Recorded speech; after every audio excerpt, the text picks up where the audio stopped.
دورت بگردم. آقا ما سیرجان هستیم، سیرجان تمام راننده وایسادیم اعتصاب کردیم. خب بعد راننده‌های متفرقه که از طرف تهران میومدن بندرعباس جلوشون گرفتیم که آقا کجا داریم میره. گفت من به خودم متوجه نبودم تو راه اینجوری شده اومدیم. ما سیویچه اینا رو گرفتیم، بعد سیویچه رو گرفتیم، بعد گفتیم آقا امشب مهمون ما هستین. خب گفتن چرا؟ گفتیم چون که ما تو راه شما رو نگه داشتیم، این رانندهایی که متفرقه بودن ما سیویچه‌شون میگرفتیم که دیگه کار نکنن، به شبا هم مهمون ما بودن، ازشون پذیرایی میکردیم. استاد دمتون گرم. همین از راننده خواهش میکنم که مرتب این کار رو انجام بدن که ما بتونیم بالاخره مقاومت داشته باشیم. وحید جان من واقعا بهتون تبریک میگم، چه ایده درخشانی واقعا. برای همین میگم ما مدلای خاص خودمون رو پیدا میکنیم، یعنی اینکه شما مهمان نوازی کردید. بفرمایید.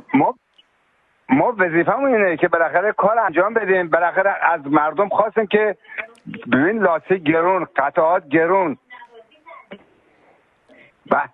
بله ما خواستیم که از پذیرایی از دوستامون، از همکارامون، از راننده‌های محترم پذیرایی کنیم که این کار رو انجام بدن. بالاخره مردم اومدن سراسر کشور اعتصاب کردن و بعضی از پزشکان در بیمارستان مسیح مهاجری می آمدن یک سری کلیپ درست میکردن، یه بازی در میوردن. آقا ما روش پلاسما داریم، اینا توجه نمیکنن، روش چی داریم هرکس. خوب بگم این بیمارستان مسیح دانشوری و اون قوقا فساد شخص آقای ولایتی و پسرش اتفاقا بخشی از شکایت ماست.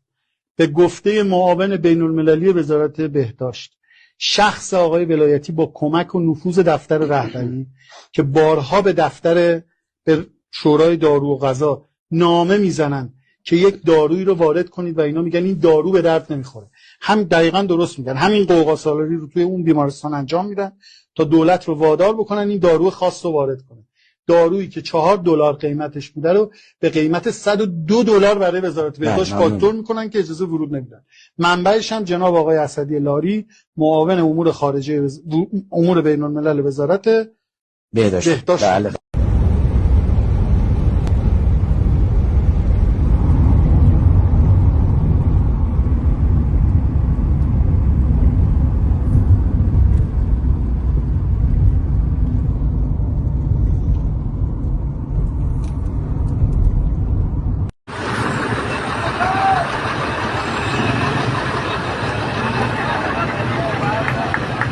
اینجا آهن مکان تهران به خاطر قطعی مکرر برق الان 3 روزه از صبح تا شب برقامون رو میبرن، به خاطر همین قصبه اعتصاب کردن.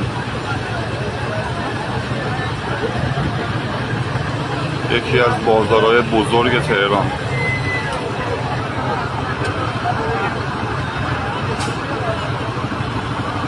پارکینگ پالایشگاه آبادان همه ماشینا وایسادن به احترام رانندگان عزیز ایران، همه با هم.